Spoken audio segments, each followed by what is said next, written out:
Good morning, students. We are going to study on the class 12 physics, chapter 2, equipotential and capacitance. Electrostatics potential and capacitance chapter है और इसकी topic है equipotential surface. ये equipotential surface क्या होता है? Equipotential surface ध्यान से समझो एक बार। इक्विपोटेंशियल सरफेस वो एक ऐसा सरफेस है किसी भी सोर्स चार्ज से कुछ डिस्टेंस पर एक ऐसा सरफेस जिस सरफेस के हर पॉइंट पे, जिस सरफेस के ईच एंड एवरी पॉइंट पे पोटेंशियल क्या हो, इक्वल। ऐसे सरफेस को हम क्या बोलते हैं? Equipotential surface.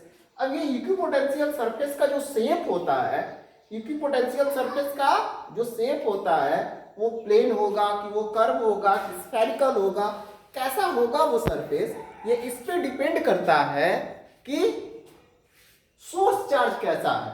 सपोज करो कि सोर्स चार्ज क्या हो, ध्यान देना। सपोज करो कि जो सोर्स चार्ज है वो कोई पॉइंट चार्ज हो। यदि ये कोई पॉइंट चार्ज है तो इसके कारण जो इक्विपोटेंशियल सरफेस होगा वो कैसा होगा? आप एनसीईआरटी के बुक में जाओगे तो इक्विपोटेंशियल सरफेस टॉपिक है, उस टॉपिक में कुछ फिगर्स दिए हुए हैं। आप उस फिगर को ऑब्जर्व करो तो देखो आपको कैसे फिगर्स दिखे नहीं।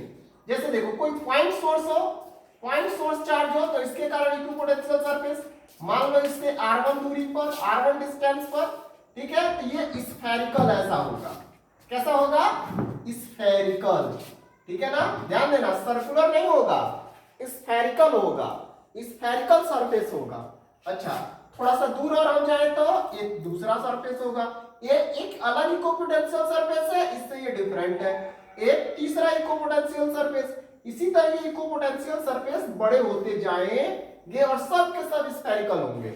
ये भी है, सोर्स चार्ज यहीं पर रखा हुआ है, सेंटर पर है, ये क्यों? ठीक है ना? तो इसके कारण यहाँ पर एक सरफेस, एक ये सब होंगे। लेकिन यहाँ पर पोटेंशियल कम ज्यादा होगा, यहाँ पर उससे कम होगा, यहाँ पर उससे कम होगा। लेकिन इस सरफेस पर कहीं भी जाओ, यहां से यहां आओ, यहां आओ, यहां आओ, यहां आओ, यहां आओ, यहां कहीं भी इस पर घूमो, इस सरफेस पर कहीं भी घूमो, इस सरफेस पर कहीं भी घूमो, हर पॉइंट पर इक्विपोटेंशियल सरफेस क्या होगा? सॉरी, पोटेंशियल क्या होगा? इक्वल होगा। इस सरफेस पर यहां से मैं चल के यहां आऊं तो जितना पोटेंशियल यहां होगा उतना ही यहां होगा। उसी सरफेस पर यहां आऊं तो उतना ही पोटेंशियल होगा, यहां पर आऊं तो उतना ही होगा। मतलब इसके दो पॉइंट हो, ए और बी की मैं बात करूं तो पोटेंशियल डिफरेंस जीरो होगा। यहां पर VA माइनस VB करूं तो रिजल्ट क्या मिलेगा? जीरो मिलेगा। क्लियर है ना? उसी तरह मैं यदि इस पर आ जाऊं, इस सरफेस पर, यहां से P से Q पर मैं आऊं तो VP माइनस VQ क्या हो जाएगा? जीरो होगा। क्लियर है ना? इसी तरह मैं इस पर जाऊं, यहां से यहां आ जाऊं, ठीक है ना, MN पर, तो यहां भी क्या होगा? VM माइनस VN का जो डिफरेंस आएगा वो क्या होगा? जीरो होगा। ये बहुत ही इंपॉर्टेंट टॉपिक है, बहुत इंपॉर्टेंट कंसेप्ट है। कुछ किससे बोर्ड में क्वेश्चन पूछे जाते हैं 1 मार्क्स के, निश्चित रूप से क्वेश्चन आते हैं। तो ध्यान दो, इक्विपोटेंशियल सरफेस कौन सा सरफेस है? ऐसा सरफेस जिस पर एक पॉइंट से दूसरे पॉइंट पे जाने पर पोटेंशियल डिफरेंस जीरो हो, ठीक है, इस पर वर्क डन भी जीरो होगा। क्लियर है?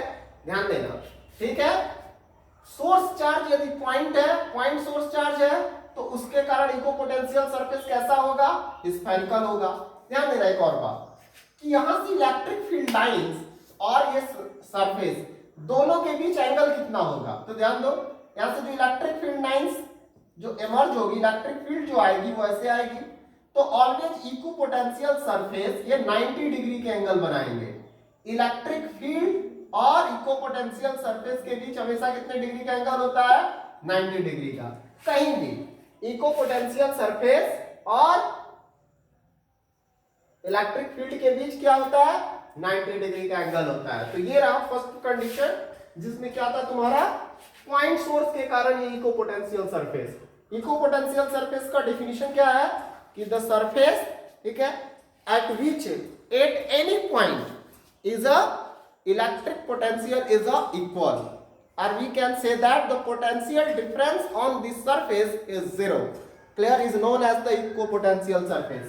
अब ध्यान दो, यदि मान लो कि सोर्स चार्ज लीनियर हो, ऐसे सोर्स चार्ज हो, तो इक्विपोटेंशियल सरफेस कैसा ऐसा होगा तो ये सिलेंड्रिकल होगा, ये ऐसा होगा, ठीक है ना, ये एक सिलेंड्रिकल शेप ले लेगा। क्लियर। एक दूसरा, यदि दूसरा सरफेस हम ड्रॉ करें तो ये हो जाएगा, ठीक है। यदि हम तीसरा ले लें तो ये ऐसा आ जाएगा, मतलब ये सिलेंड्रिकल बनाएगा। क्लियर है, कोई कंफ्यूजन है नहीं ना, ठीक, ध्यान दो। अब यदि मैं ये कहूं तो ये दूसरे तरह का, यदि मैं कहूं कि कोई डाइपोल है, ये एक डाइपोल है, यहाँ नेगेटिव चार्ज है, यहाँ पॉजिटिव चार्ज है, तो इस डाइपोल के कारण ये नेगेटिव चार्ज है, ये पॉजिटिव चार्ज है। क्लियर। अच्छा, यहाँ पर उनकी ध्यान दो, इलेक्ट्रिक फील्ड लाइंस कैसे होंगी, इलेक्ट्रिक फील्ड लाइंस ऐसे निकलेंगी और ये सरफेस और इसके बीच का एंगल कैसा होगा भाई, 90 डिग्री। कितना होगा, 90 डिग्री, ये ध्यान देना। अब देखो, ये डाइपोल पर इक्विपोटेंशियल सरफेस यदि हम फाइंड आउट करें तो इक्विपोटेंशियल सरफेस कैसा होगा, तो हम ये जानते हैं कि इस पर इलेक्ट्रिक फील्ड लाइंस कैसे होती हैं। डाइपोल पर इलेक्ट्रिक पोटेंशियल देखना, एनसीईआरटी में कुछ ऐसे ऐसे फिगर दिए होंगे, एनसीईआरटी की बुक देखना, ऐसा फिगर दिया होगा, ठीक है। ये इक्विपोटेंशियल सरफेस होगा डाइपोल के कारण, और एक फाइनल फिगर ऐसे ए बी सरफेस इक्विपोटेंशियल जाएगा। आप फिगर एनसीईआरटी से देख लें, एनसीईआरटी में अच्छे से फिगर दिया हुआ है। क्लियर है। तो ये एक इक्विपोटेंशियल सरफेस होगा जब इलेक्ट्रिक डाइपोल होगा। तो अच्छा, मान लो कि कोई प्लेट क्या हो, मान लो कि किसी प्लेट को चार्ज कर दिया जाए, ये कोई प्लेट है, ठीक है, इस प्लेट को क्या कर दिया जाए, चार्ज कर दिया जाए, तो इसके कारण इक्विपोटेंशियल सरफेस कैसा होगा।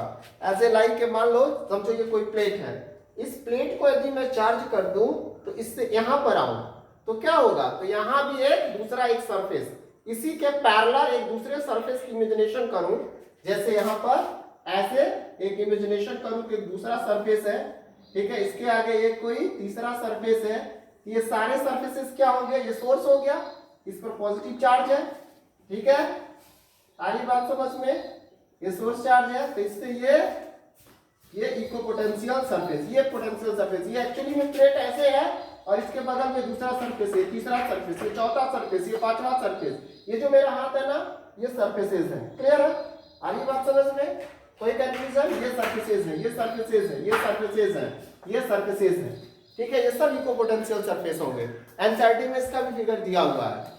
तो इक्विपोटेंशियल सरफेस की कुछ प्रॉपर्टीज है, क्या है कि कभी भी दो इक्विपोटेंशियल सरफेसेस एक दूसरे को क्रॉस नहीं करती, जिस तरह इलेक्ट्रिक फील्ड लाइंस एक दूसरे को क्रॉस नहीं करती। कहने का मतलब ये वाला सरफेस इस वाले सरफेस को कभी भी काटेगी नहीं, टच नहीं करेगी, काटेगी नहीं, ये वाली इसको नहीं कट करेगी, ये इसको कट नहीं करेगी, इसमें कोई भी सरफेस एक दूसरे को कट नहीं करेगी। ये क्या है, इक्विपोटेंशियल सरफेस की प्रॉपर्टी है।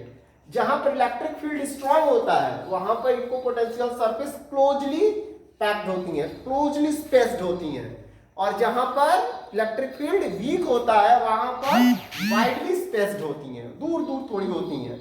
क्लियर, ठीक है। इस चैनल को सब्सक्राइब करें, शेयर करें, ज्यादा से ज्यादा बच्चों के पास आप अपने दोस्तों में सबको शेयर करें। कोई प्रॉब्लम है, नहीं समझ में आ रहा वीडियो में, तो आप कमेंट करें, ठीक है, डिस्क्रिप्शन बॉक्स में आप जाके कमेंट करें ताकि मुझे पता चल सके और आपके लिए और अच्छा से अच्छा वीडियो मैं बना सकूं। Thank you, have a nice day.